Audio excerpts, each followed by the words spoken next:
Hey, folks, happy Friday and welcome to the Freedom from the Press podcast. My name's Jason Robertson, and I'm here with my partner in crime, Todd Peterson. Thanks for joining us, folks. The few of you that there are, we had Market Zero in the chat this morning, and Jason, I knew this would happen. I wanted our program to focus on deporting as many illegals as possible, and I had a feeling Facebook would say, absolutely not, Freedom from the Press podcast. So, folks, we need your help out there today. If you're watching the program, you like the program, you want to support the program, please like and share this so it can reach a wider audience. Yeah, and I got to say, for a little under the hood, so we stream on 3 million follower Facebook pages. We usually get a couple hundred views live while we're watching on there. And every time we title it, you can tell how much Facebook's going to like it. And today, so far, it's just sent it to like less than 20 people. So do us a favor, hit the like, hit the comment, hit the share button. It helps the show get reach. And I got to say, Todd, we were talking about what we want to talk about. Deportations near and dear to our heart. And if the Trump administration gets anything done, we need to send all these illegal invaders home, in my humble opinion. How about you? Well, I mean, you look at what Trump did his first go around. Can anyone point to any lasting impact from the first Trump administration? I would say no, because Joe Biden and Democrats came back in and they undid it all, or they doubled down on their own communist insanity here. The one thing that would be a lasting impact, a lasting legacy of Trump, is that they're all gone. They would have to try to come in again, and at least that would take a while. Well, maybe not, because Joe Biden let in 20 million. But at the very least, Donald Trump would leave office, and we could point to the fact that, hey, there are tens of millions of less dudes in this country. Homes are cheaper. Jobs are more readily available. Crime is down. You could point to success. Now, if Donald Trump leaves office, and he leaves office without taking the illegals with him, when he returns power to Democrats, because they will win eventually, then they can just naturalize them all. They can celebrate them all. They can let them continue to drive up home prices, lower your own wages here. He has to deport illegals if you can measure his administration a success. It seems pretty black and white to me, Jason. Yeah, and I got to say, some of our language, just full disclosure, we're streaming today on the Facebook, on the YouTube, on the Twitter, on the Rumble. Hey, we got Dee Dee in the chat. We got Mark on the Rumble. I got to say, some of our language, we got to couch when we talk about this on some of the platforms, because Facebook, YouTube, they don't always like the things we have to say, as evidenced by how much they're sharing the show today. But that's why we do Rumble only, because we need to use a little different language, a little harsher language, a little more direct language. So for the Facebook, YouTube folks, if we seem we might be going a little soft, which honestly many will think we're too far anyways, just understand, tune into Rumble only. We got to go through some other pieces to this. But as we were lining up the show today, we were talking about what we wanted to do. And the first that, we always like to prepare videos. Let's talk about this. Let's talk about that. And then this morning, this Maryland man gave a press conference. And I'm like, Todd, we got to stop and cover this first. Am I wrong? It has to be covered. Just a little background, Jason. This goes back to, I think, May or June, the so-called Maryland man, just a loving father that got rounded up illegally by ICE. And you do a little digging. This is the man that is accused of DV. This is a man affiliated with some of the worst gangs on planet Earth. This is a man that has been engaged in all sorts of nefarious activity. And he's the one that you had a Democrat senator fly down to El Salvador, have margaritas with, and then the Democrat Party rallied around this guy, just like they rallied around George Floyd. They find the worst examples of human existence, and they say, this is our hero, this is our champion. And so the Trump admin was like, we're going to send him home. Somehow, Jason, this is what we are up against. Trump administration sends him to El Salvador, to the prisons down there. Dems and rogue activist judges get him back to the United States. Trump administration says we're going to send him to this random African country. Dems object. We're going to send him to this country. Dems object. It's been 7 months of going back and forth over one guy that should just be gone. He's still here. And Jason, we picked up this video because you're not going to believe, folks, the message he has to share today. Well, yeah, and just to give a little timeline, 2016 or 17, nobody's sure. He was in a gang, allegedly, in El Salvador. Another El Salvadorian gang was going to kill him. So he fled, illegally entered the United States. When he got to the United States, he was participating in gang activities, allegedly. He had a hearing in 2019 where they said that he should be deported, but you can't send him to El Salvador because he would get killed. So he sat in our country 2019 with the deportation order.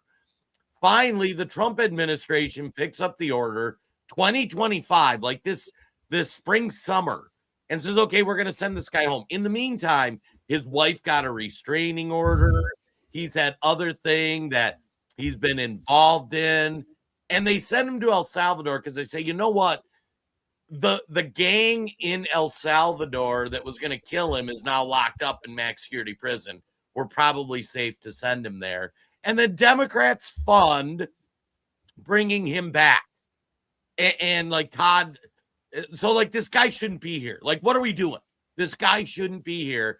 And then they fight, and then this activist judge keeps bringing him back, like Todd said, and he got released, and he gave this press conference. I want you guys to listen to this and tell me what you notice.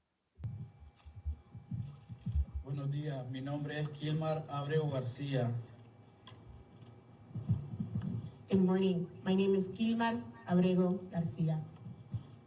Estoy aquí como un hombre libre y siempre recuérdenme así, con la cabeza en alto. I stand before you as a free man, and I want you to remember me this way, with my head held up high. Hoy regreso con mucha gratitud y esperanza, con amor, que voy a entrar aquí y todo va a estar bien, confiando siempre en... All right, I can't listen to any more, Todd. I was about to pause it too, Jason. Thoughts? Boy, good thing they had a translator there, Jason, so he could tell us how grateful he was to be in the United States, how he fought a good battle, his head is up high. He just wants to live out the American dream. What is to hate about that? I had a visceral reaction to all the crap we have been put through to try to send an illegal home. And this MFer can't even speak English. The guy's been here almost a decade. He should have been sent home multiple times. He can't speak English. He is delivering a speech in a foreign language to a group of clapping seals. I can't even, Todd. So a lot of people are always focusing on, and I call these the wrong issues. They are correct, don't get me wrong, but it's like, well, he allegedly beat his wife who needed a restraining order. Well, he was allegedly involved with MS-13. Well, he was allegedly involved in these criminal activities here. Honestly, Jason, that is kind of fluff. At the end of the day, he came to this country and remained illegally. I don't need any other reason to send him home. Even if he were here legally and we found some reason to deport him, the fact that he is speaking Spanish is good enough for me to say, I'm signing the paperwork and you're on the next plane out of here. Todd Peterson even upgraded your seat to first class. That's how much he cares about your comfortable trip home to El Salvador, or what, I forget the names of the African nations the Trump admin tried to send him to. Him speaking Spanish is the biggest middle finger possible. This guy should have been sent home years ago, and then 8 months ago, and then any time in the last 8 months here. That he is here speaking in Spanish, celebrating his freedom here, should piss off every red-blooded American. If you are watching a foreign invader who came in our country illegally, that the Democrat Party is fighting tooth and nail to keep in this country, meanwhile, I mean, he's literally up. He hasn't even bothered to learn the language. I can't even with these people. I can't even with anybody who supports this. This is insane. Oh, yeah. I think the chat agrees with us. The chat is on fire. The chat does not, though. In one instance here, we got the old Roger Dick saying that Trump sucks. Every time, Jason, every time. Roger, do you have an example of how Trump sucks? I think Jason and I have spelled out a pretty solid case for why this MFer needs to go home and things that Donald Trump, yes, is falling short in a lot of ways. I don't think he's saying Trump sucks the way that we're saying the Trump administration is falling short right now. Can you give us an example, Roger? But I do love the comments. I can't even read them all, Jason. Something like Steve. Steve hits the nail on the head. We'll let our smart audience read that for themselves.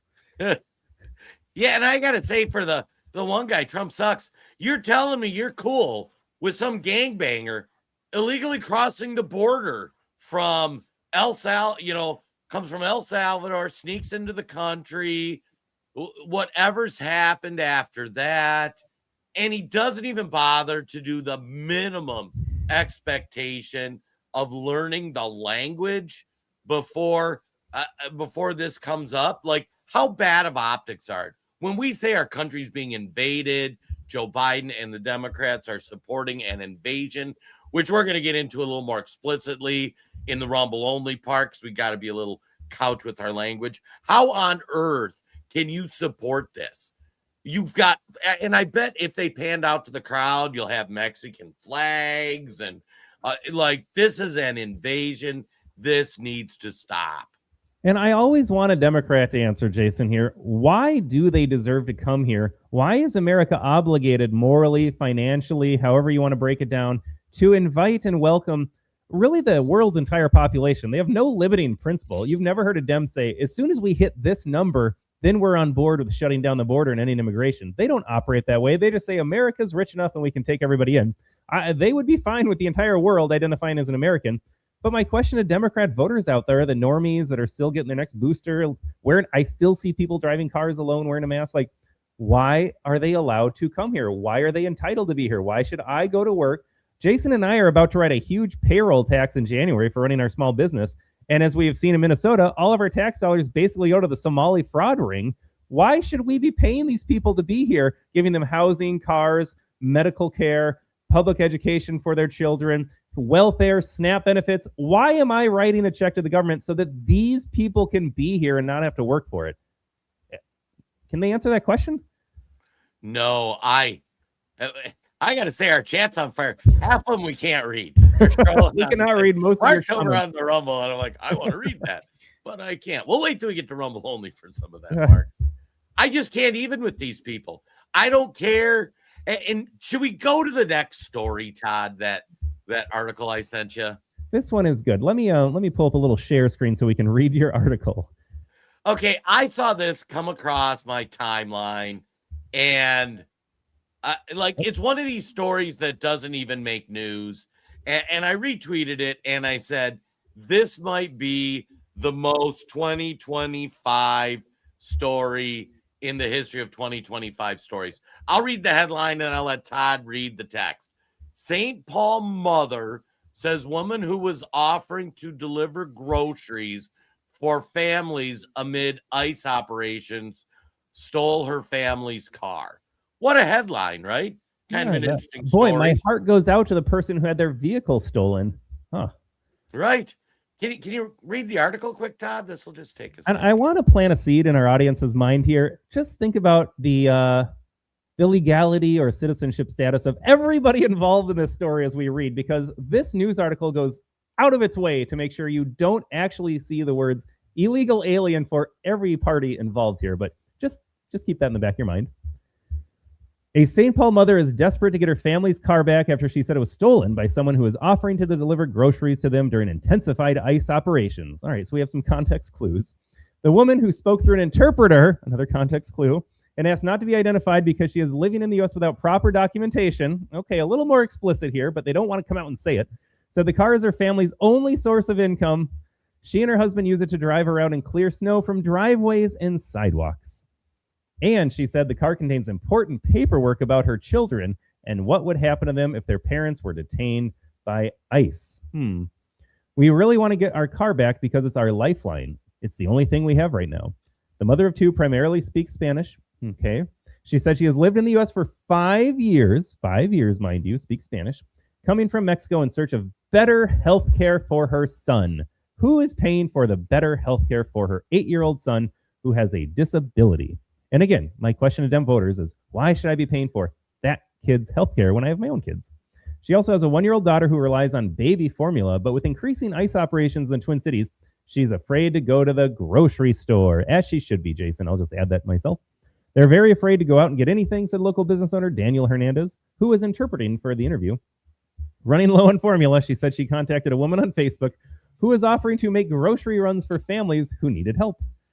But when the woman arrived at her home on Monday, she said the woman took the family's grocery money and then grabbed the car keys from the garage before driving off their car and never returning. Okay, this is where it gets funny, folks. We're very scared that she'll send immigration against us. After reaching out again on Facebook, she said the woman threatened to call immigration authorities on the family. Illegals reporting illegals. This is fantastic. The St. Paul Police Department confirms it's aware of the case and will begin investigating the alleged theft. So much to unpack. So much. First, let me explain immigration in the United States. The immigration statute says you can't be a ward of the state to come into America. Period. It's in the legislation. The only people you let in who could be wards of the state are refugees. People who are Christians in South Africa being killed, that sort of scenario. This woman readily admits she is committing immigration fraud because she only came here for public assistance. And then she names off the assistance. The better healthcare, she ain't paying for that. The formula, she ain't paying. Like, it is unreal. So think of this and what's happening. You have a community of illegals who need help. You have another illegal who uses an online platform to say, hey, I'm willing to help you. Then she steals a car from an illegal to deliver food to her and other illegals. By the way, the one illegal who came here with the 5-year-old already dropped an anchor baby.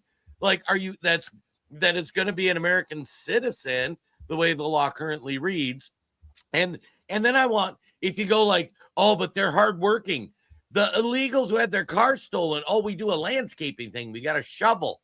They don't have licenses, which we all have to get as business owners. They don't have an LLC. They don't have insurance. They're working for cash. I'm guessing they're not filing taxes because they can't register any of this. And I'm like, what are we doing here, people? What on earth are we doing? None of this should happen. None of these people should be here. We should not have any of this involved at all in our country. And yet it's like this whole story is just, I don't know how people can read this story. And how about F you, the media? Look at that stupid headline. Like, that headline does not tell the story. It's like some sympathetic story about a woman who stole a mom's thing. Like, F you. Go jump in one of the 10,000 lakes of Minnesota. This just made me so mad, Todd. Everything about it. I won't rehash the things you said, Jason. You hit the nail on the head here. I from a tax perspective, though, this family has no income to report. I guarantee they take cash. So then they get on their public assistance, which was their main goal in coming to the United States. They don't even care to hide that fact from the media reporter doing the journalism here, last time I checked, everyone was claiming a refugee status, asylee status. We're getting them, persecuted in our home country. Now they just tell you, I came here for the free health care. Thank you, white Minnesota, for paying all of your taxes so that my disabled kid could have better health care outcomes. I got to be honest, Jason. I'm sorry that kids deal with that. There is zero room left in my heart for any empathy. I have 2 littles of my own. You got a grandbaby at home. There are plenty of American kids that I interacted with in the school system when I was a teacher and a principal. I am sorry that your kid is that way, but you need to be in Mexico seeking help for your kid. And I'm going to stay here and seek out assistance for my kids as needed. I have zero moral and financial obligation to pay for everyone's doctor visits. I can't do it, and I don't want to do it. Well, and I got to say, the left loves to quote the Statue of Liberty, send me, you're tired, you're poor, and you're hungry, people yearning to be free. And they talk about the first half, but not the second half, the yearning to be free. This woman didn't show up in America saying my life's in danger in my home country. She didn't show up saying, I want freedom, turn me loose. She shows up, she tells you, I'm here for the freebies. Where's the free samples?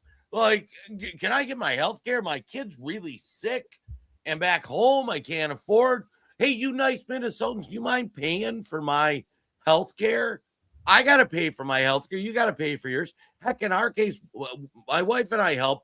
The kids pay for their stuff. Like, can you guys tell I'm mad? Oh, by the way, shout out Francis made it. Hey, Francis. We got Francis in the chat. So, Jason, I'm trying to figure out solutions. I mean, when I become king, there will be an instant moratorium on all immigration, legal, illegal, for work, for tourism. I think it's just a hard cap. The number is 0. And then we're going to remove everyone in the country that is here illegally. And then I will fight to overturn birthright citizenship. I think I'm willing to make an exception just because I enjoy dunking on libs. If there is going to be any immigration in this country, I'm going to set up a website, and all the Democrat voters will already be registered because that's public information, and they can sponsor a family. So if libs actually care about these people here, we can get a white lib Minnesota suburban living voter that feels so good about themselves because they're not mean like Republican Trump supporters. They can sponsor this woman. So in the future, the illegals can go to this website and they can say, I would like this deluded Democrat voting white middle-class family to sponsor me. And then that family is responsible for transportation costs, healthcare costs, housing costs, car costs. And I say this even though I don't want anyone here, but I guarantee there would not be a single lib sponsor in my scenario here because these people are all frauds. They don't want to pay for it. They want the nebulous you to pay for it because we're a wealthy country. In the richest country in the world, we can afford to import. And do you notice everybody that says that's always broke? Yeah. Like, oh, we need to tax the billionaires. They're saying from their unemployed couch or like their minimum wage job. Oh, it's all the billionaires and like whatever. Oh, I think I've had too much Split Rock coffee light roast today. I forgot my name, Jason. Yeah, folks. Oh my God, splitrockcoffee.com, promo code Todd10. There we go, splitrockcoffee.com. So you see this stuff happening in Minnesota. You see this story. I just had a visceral reaction to this. And then you had Brad, I'm going to pronounce his name wrong, Bergstrom, who was actually traveling around with ICE in Minneapolis. Check this out. Time to go get a coffee, and this is what happens.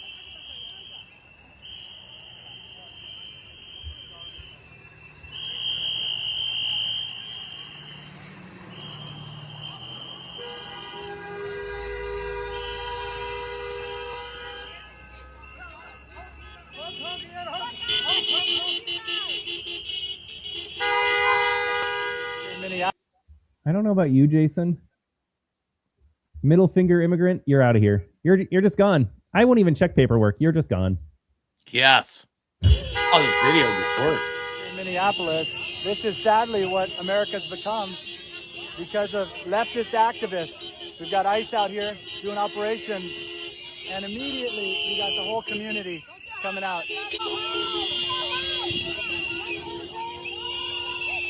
People just blocking traffic.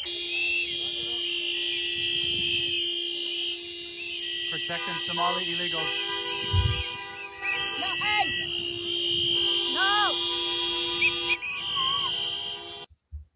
I just got to point out, Jason, it looks like it's daytime when this is going on. It is. Isn't it always fascinating how none of these people have to work ever? Yes. Yeah. Well, and Loretta hit the nail on the head over on the Facebook. I know a disabled person applied for food stamps. They were given $23 a month. If this were illegal, I wonder how much per month they get. So when you look at this, Loretta, and look at these people and just think they can afford to live in Minneapolis, like those buildings behind them in the top right are like apartments, and you're paying for it. Or I'm paying for it because we're Minnesota residents.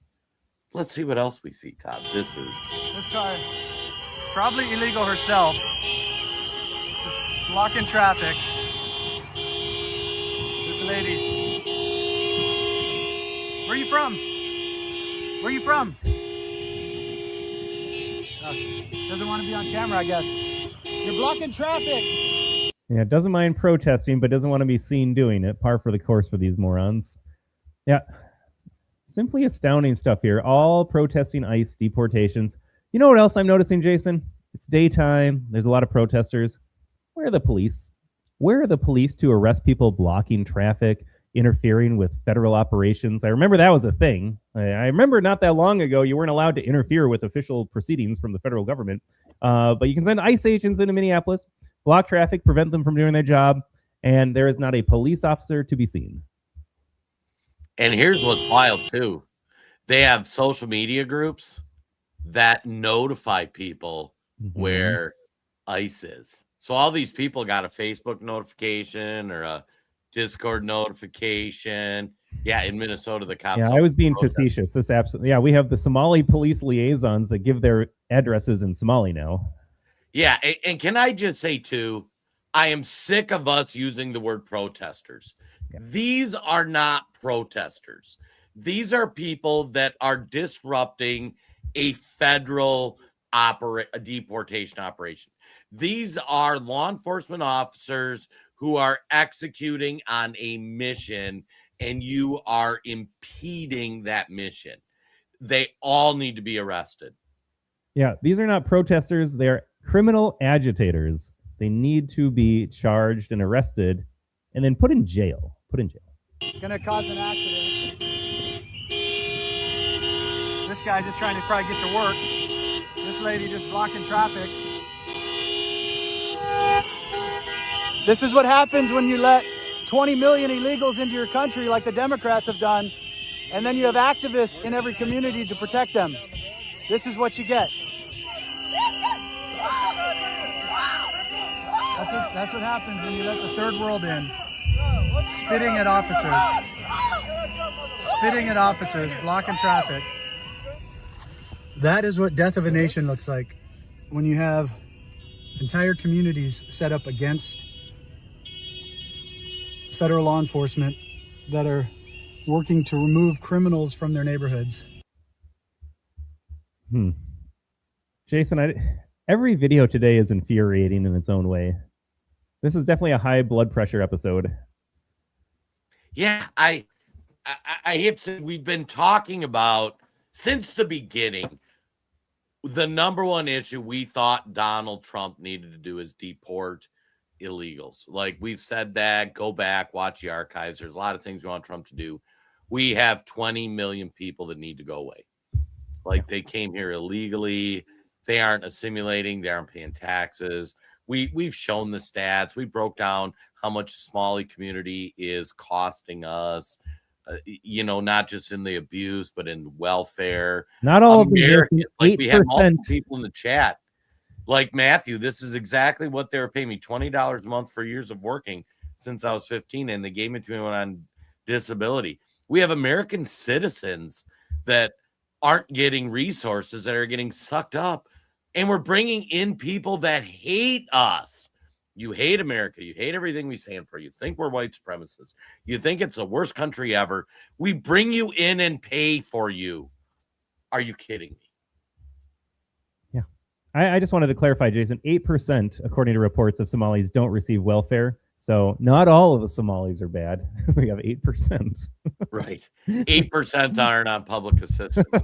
And like I say, if you read the immigration law, because like there's a thing, Rand Paul's like, we're going to cut off non-citizens from getting welfare. Like there's actually a law that says if you're going to be a ward of the state, meaning you're relying on the government to pay for you, you can't come in the country.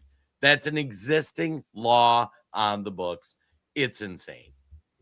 Yeah, and Rick writes, it'll take 50 years to get all the illegal immigrants out of our country. At least the process has started.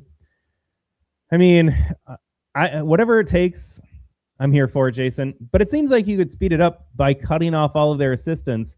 How many people, I think the Trump administration's reported more people have self-deported than they've actually deported, because it turns out when you kind of put the pressure on them, if you cut off their payments from taxpayers, if you threaten them with deportation enough, they don't want to deal with the headache here. There are other ways, because I'm looking at the numbers, like you can't physically round up 50 million people. I would love to try. We should deputize every American citizen. The Trump administration set up a hotline, by the way, to report illegals living in public housing. This is all good stuff. But if you just cut off the money from them, I guarantee that would reduce the number in half by the time Trump left office. Right. Yeah. Cut off the funding, cut off U.S. aid. And I appreciate Rick's spirit when he says it's going to take 50 years. The problem is we don't have 50 years, Rick. The reality is 2028, 2032, 2036. Pick your year. One of the next 3 elections, we're going to have a Democrat president, a Democrat House, a Democrat Senate. And you saw what they did under Obama. You saw what they did under Joe Biden. Like, can you imagine what they're going to do? We have outright insurrection on the streets where foreign invaders are screaming and disrupting federal officers. Not only will Democrats not speak out about it, they will support them. They are supporting a foreign invader who fled as a gang member so he didn't get killed by another gang, standing up speaking his country's home language in America. And they're waving their flags like, oh, this is great. I can't tell you how horrific it will be if Donald Trump does. Like, we need to 10 or 20x the deportations. Yeah. And as soon as they get in power, Kamala Harris briefly campaigned on naturalizing them. This was always the play. It wasn't because of sympathy for the illegal or the downtrodden, like the Dem sheep believe when they go to the ballot box. But the Dem politicians realized we have this massive demographic that's technically on paper not allowed to vote. I think we've uncovered a little bit of that as well. And they're not technically supposed to count on the census for representation in Congress and the Electoral College, but we all know how that goes as well. But once they codify citizenship for, what do we think, 50 million illegals will be my guess here, that will end the election process. I'm not a fan of democracy. I want it to end, but not this way. When they naturalize 50 million illegals and voting no longer matters because there's no such thing as a swing state or a red state when they're all getting seats in Congress. That's the end of America right there. Dems get in power, naturalized citizens. That's it. Oh, Todd, my blood is running hot today. You know why I'm hot too? Because other people don't see it, Jason. I know our audience is smart and understands it and sees this. Like, if you're a Democrat, I'm lost for words to understand how you view this as a positive. I think it's great we bring in 50 million illegals. I think it's great they get on public assistance. I think it's great they go protest and stop ICE from doing operations. Like, I can usually put myself in the other person's shoe. On this issue, I cannot. These people will vote Democrat and then complain when their neighborhoods change and when crime is out of control and when their taxes go up. And they're just like, what happened? I know what the answer is. Let's vote for more government to solve the problem that I created when I voted for more government. Like, I just can't with these people. Well, and you think about it, like the people we talk about with their car stolen that were running a landscaping business. So it's funny. I want my kids to become entrepreneurs and quit working for the man, right? Like, I'm an entrepreneur. I think it's great. And so one of the areas we looked at exploring was like, let's do a landscaping business or something like that. And you know, it doesn't require a lot of education, you know, a lot of things. And you start looking at doing it. It is a ginormous pain in the tail. Like, first, you got to figure out, like, you got to set up your LLC, which isn't that bad. You've got to set up your accounting. You've got to set up, because you got to report it all to the state and the federal government. Like our LLC, you have to file a separate tax for your LLC. Then you do your personal tax. Then you got to submit all your records and your P&Ls. And then it's like, okay, and then we got to get insurance. And then insurance is going to have all these different rules. Then the state of Minnesota's got all these rules. The counties we operate in could have some different rules.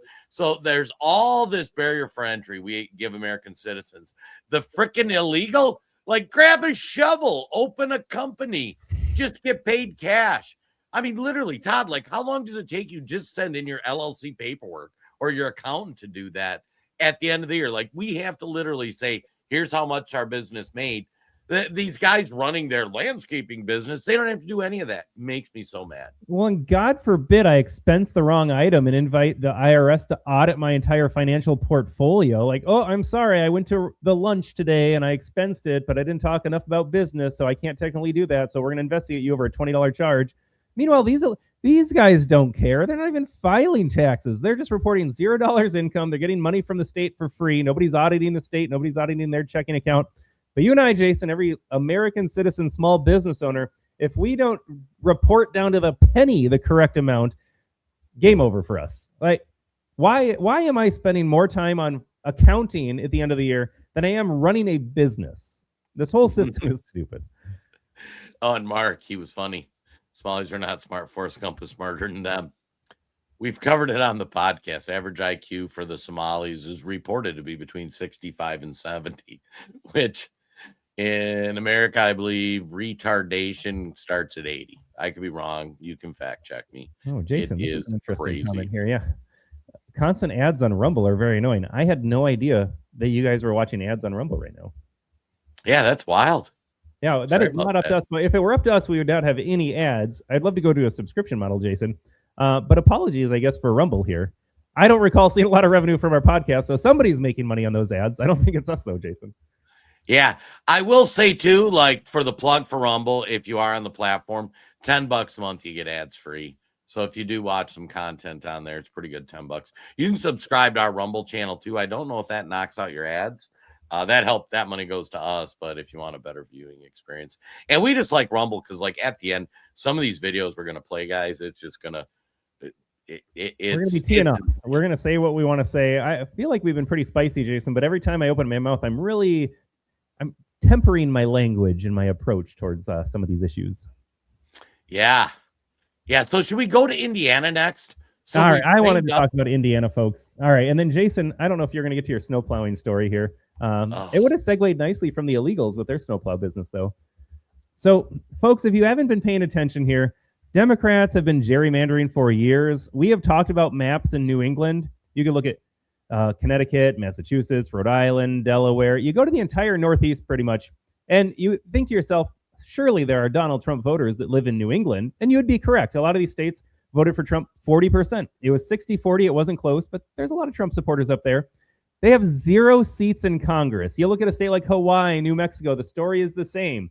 There are Donald Trump voters, Republican voters in those states. They have 0 seats in Congress.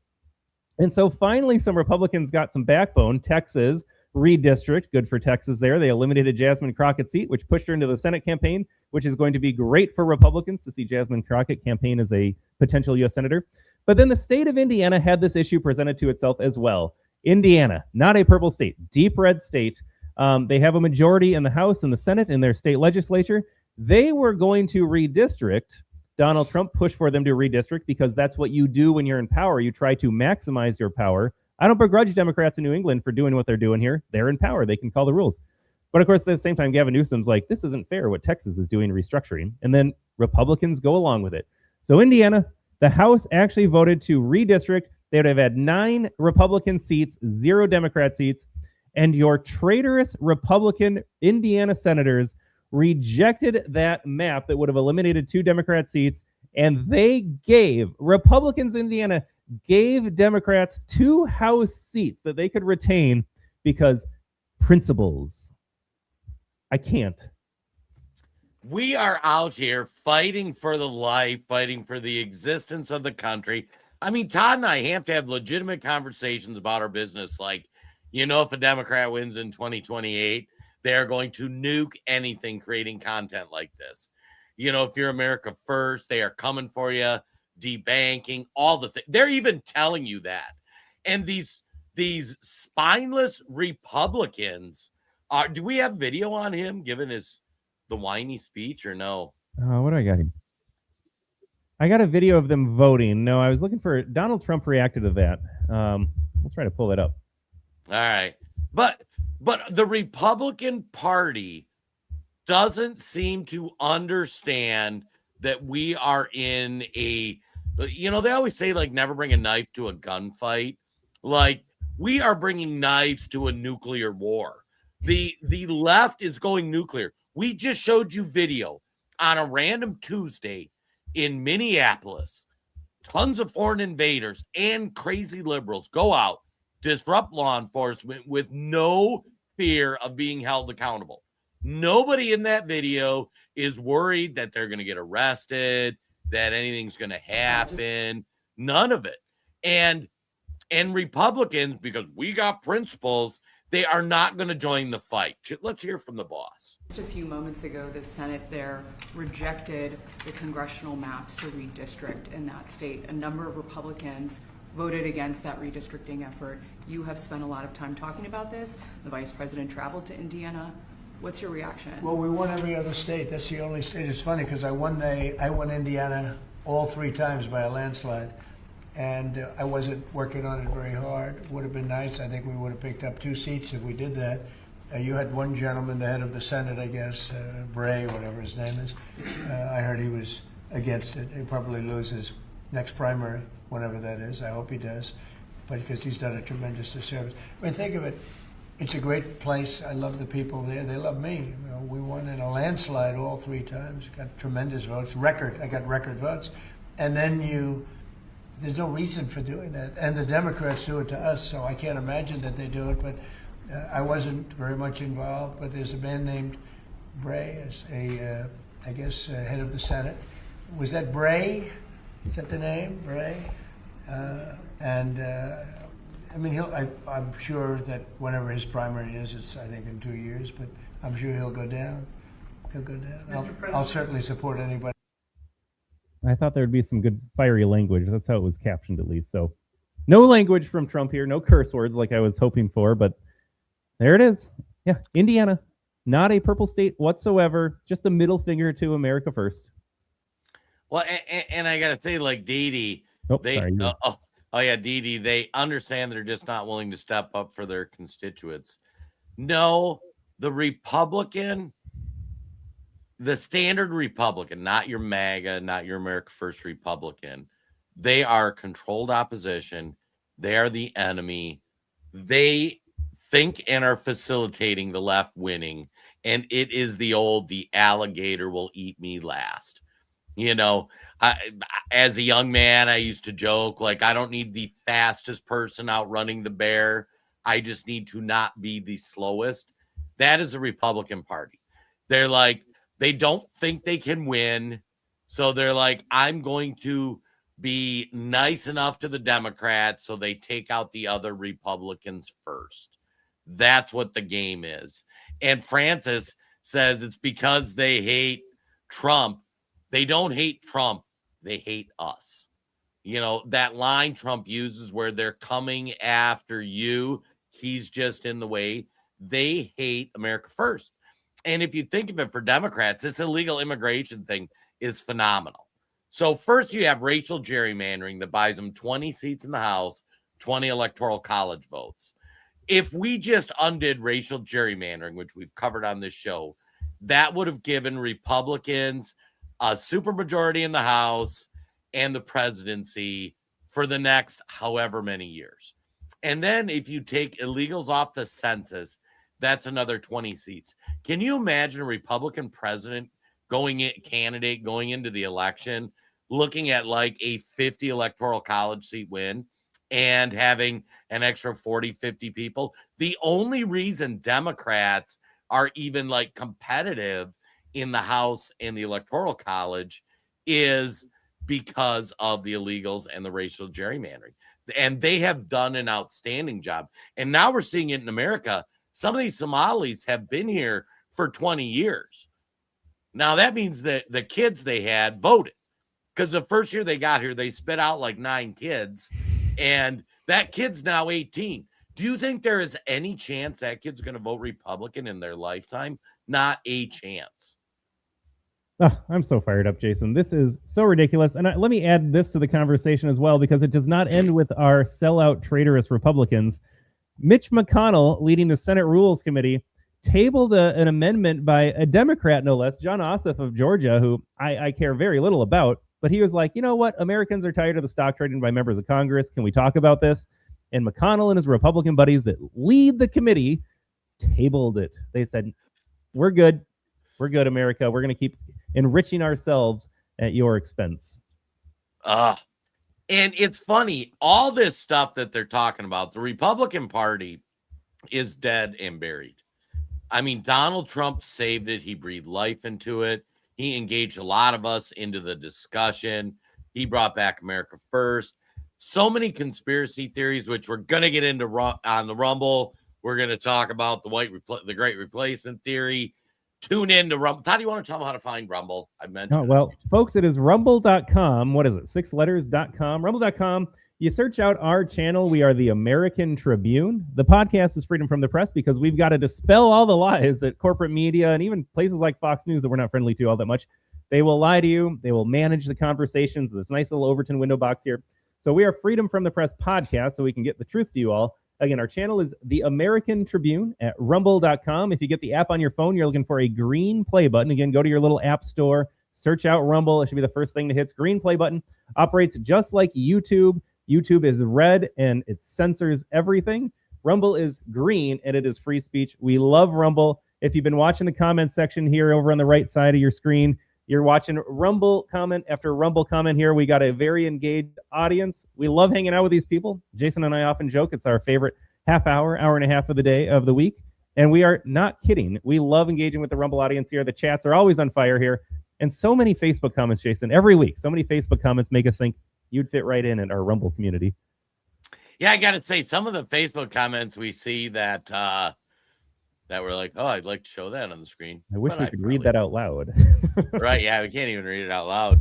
And I can't stress this enough, folks. Part of looking for alternative platforms. So if you go on Rumble and you're like, Rumble's janky, doesn't work as smooth as Facebook, I can't get my credit card, all my login stuff, whatever it is, there's some truth to that. It's not a perfect platform, but they don't censor speech. And if and when Democrats win in 2028, Rumble won't shut you down. Like some of these other platforms, we won't be able to, like some of those comments you wrote, you remember back 4 or 5 years ago where you would have got your page struck, you would have got a hate comment or whatnot. Like that level of censorship is coming. I can't stress enough. Democrats will take power again at some point in the next 4, 8, 12, 16 years. And when they do, if Donald Trump doesn't crush them between here and there, they will come back with a vengeance that you haven't even like properly thought through or articulated. It is frightening stuff. And look no further than the EU, Jason. They are suing Elon Musk, or trying to sue Elon Musk into oblivion, because he has free speech on his platform. He's one of the few platforms that doesn't censor speech. And they're like, this is a problem. You have too much freedom, Elon Musk. So we're trying to sue you to get you in line with Facebook and YouTube. You're only allowed to parrot what the government narratives tell you to. It's a real thing, folks. This is no longer tinfoil conspiracy. You have proof from the pandemic, proof from the George Floyd era, proof from the Biden administration. They will do it again. Todd, how do we wrap up the Facebook YouTube hour? I'm looking at the videos and I'm like, there's a lot of stuff we can't play on. Do you want to get into your shoveling here? End on a light note? Yeah, let's end on a light note. And I'm just going to try to make the audience feel better. We live in communist Minnesota. Todd and I both do. We have covered the insanity, and this story hit me, and I just had I've had a lot of visceral reactions this week. And so if you live in Minnesota and you own a house, you need to be a grown-up and shovel your driveway. Got a family member that isn't shoveling their driveway. It drives me insane. They spent $8,000 on a gaming computer, but they didn't buy a snowblower for a couple $100. Like, you people are not serious people. Well, in Minneapolis, one of the oldest cities in Minnesota, there are public sidewalks. And if you bought a house in Minneapolis with a public sidewalk, it was your responsibility as a resident to shovel the sidewalks for decades. Into like the 80s, there wasn't even like, everybody just said you need to shovel your sidewalk. They didn't even have regulations. In the 80s and 90s, they started having to fine people for not shoveling their sidewalk. And the reason was like, okay, too many people aren't shoveling their sidewalk. We need to fine them because, and I hate that government will fine you for that. Why can't people be responsible and shovel their sidewalk? And part of the argument against the fines was, well, what if your neighbor's disabled or old? And I'm thinking, you got a neighbor that knows that you're old and you're not helping. Like when we got snow in my neighborhood, I snowblowed like 2-3 driveways because I know some of them didn't have a big snowblower. I got a big snowblower. We got a ton of snow. I'm like, well, let me go take care of the neighbors. One shovels, and I'm like, he's kind of a big guy. He's going to have a heart attack. One has this little wimpy snowball. I'm like, I'll go help them out. It's kind of heavy snow. Like, you just do that because you're neighbors. I don't need a regulation. I don't need anything. And then the communists in Minnesota, Todd, we can play this game. The cold and snow is back once again, adding yet another chore. Just shoveling the sidewalk, I guess. Just to point out how they frame it, it's a chore. It's so hard to own a home in Minnesota. It's a chore to do it. So it's okay if you don't want to. That's how they're framing this.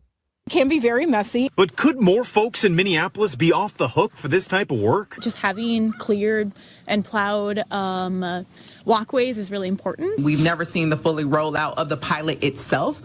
Councilmember Robin Wansley is a big proponent of this sidewalk snow removal pilot and brought forth an amendment Friday to see it fully funded. If the city is actually serious about increasing winter walkability, then we must invest dollars to get sidewalks clear as well. She says the city treated more than 17 miles of sidewalks last winter, covering more than 900 addresses. Community members all across the city have been eager in receiving these services, and they want to see more. You think this is well worth the taxpayer dollars to pay for this? Absolutely. There's a lot worse things we spend taxpayer dollars on. I think that it could be a good use of city funds for especially areas that have high rentership. You think this is a worthy way to spend taxpayer dollars? I think so in this city when we get the right snow. So you own a house in Minneapolis, or you rent a house in Minneapolis.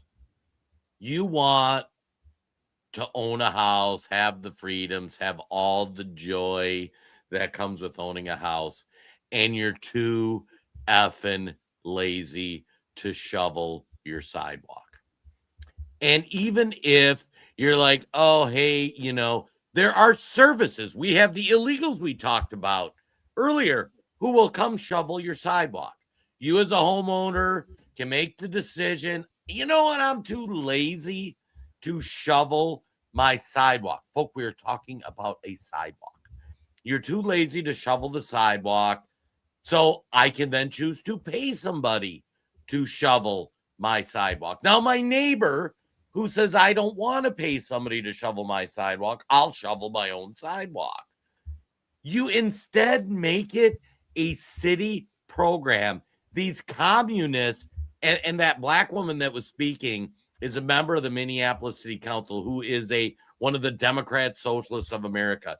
You guys are so ridiculous that you are so incapable of taking care of yourself that you can't even shovel your effing sidewalk. I can't even, Todd. I can't even. Jason, do you want to guess how much this snow plowing adventure will cost? Oh, God, what? $40 million annually. $40 million to remove snow from sidewalks that not that long ago would take a homeowner, 5 minutes? You each take your little section here, 5-10 minutes of plowing snow. But because we lost our high trust society, because we got people addicted to government, now it will cost residents. And you know what? Honestly, I hope Minneapolis residents, if they're voting for this, are just paying an F ton of tax dollars and are happy with it. I'm glad that you got taxed $1,000 for your cost of like $100 per person to contribute to this $40 million fund. And Jason, this just goes to show it is never enough for these people. What life is so good in America, these people have to justify their positions in government by coming up with new programs and new ways to help people. And isn't this great? Life is so good. They're now introducing bills to plow sidewalks, and they just conveniently forget to tell you that it'll cost $40 million annually. Well, yeah, and then we should do the math. Wonder how many residents are in Minnesota or in Minneapolis?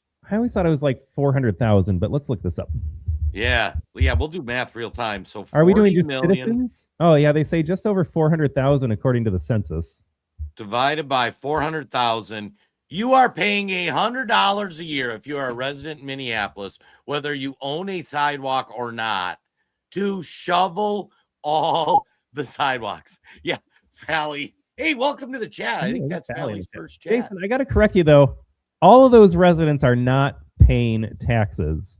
How many of them? Well, it's Minneapolis, so we know the demographics pretty well. Maybe a third of them are paying the city taxes, maybe? Yeah. And actually, it's funny. Last winter, my wife and I, we were out playing Pokemon Go in Anoka, and we were driving by, and I had a kidney stone, so I was on the heating pad, and I saw an old guy shoveling his sidewalk. So we actually stopped, hopped out, and shoveled his sidewalk for him, because that's what you do. Like, and Valley, 64, shovel their neighbor's walk. Like, seriously. And this one really struck home. So I'm going to tell a personal story. Hopefully my wife's tied up so she doesn't hear it. So we're going to the kids. We have the grandbaby. Kids have not been responsible homeowners. They still didn't own a freaking snowblower. It drives me nuts. And I'm like, oh, maybe I'll just buy them one. But then I bought them a backpack leaf blower, and they haven't used it in 2 years. Or I got them a backpack leaf blower. And like, not cleaning your leaves just drives me nuts, because leaves blow all over the damn neighborhood if you don't clean your leaves. Just drives me nuts. But now they got the grandbaby, and I'm like, well, at least they're going to start shoveling their own, they're going to shovel their own driveway, okay? Like, man of the house, you're man enough to like produce a baby, you can clear your driveway. And I was talking to my wife, she's like, no, they didn't shovel the driveway. I'm like, really? They got to. Finally, they got to grow up, you know? We're driving up the road. I see the driveway's cleared. I'm like, I'm hitting her. I'm like, I told you, we can count on them to be grown-ups. And they are insane liberals, by the way, just to be clear. Grandbaby daddy, insane liberal. And we get up and I look and I'm like, oh my God, not only is the driveway clear, but it's like snowblower looking, you know? It leaves little marks on the things. And I'm like, this is amazing. I am so proud. And we walk in, I'm like, oh my God, your driveway looks great. But I should have known, as I was walking up, the sidewalk wasn't even shoveled. So we're like walking through a foot of snow. And I'm like, well, this isn't really safe to walk through that, carrying the grandbaby who's 1 year old. And I get up and I'm like, but whatever, the driveway was clear. I was so happy. I get in, I'm like, oh my God, you guys finally got a snowblower? Driveway looks great. They go, no, one of the neighbors did that. I'm like, oh, well, did you hire them? They're like, no. And all the neighbors MAGA, by the way, Trump flag, super nice people. They haven't even talked to them. Like, they don't know their names. I'm like, oh, so a neighbor cleared your driveway. You didn't pay them. They just did it to be nice. Yeah. Do you know which neighbor? No clue. Well, okay, one of you is home all the time.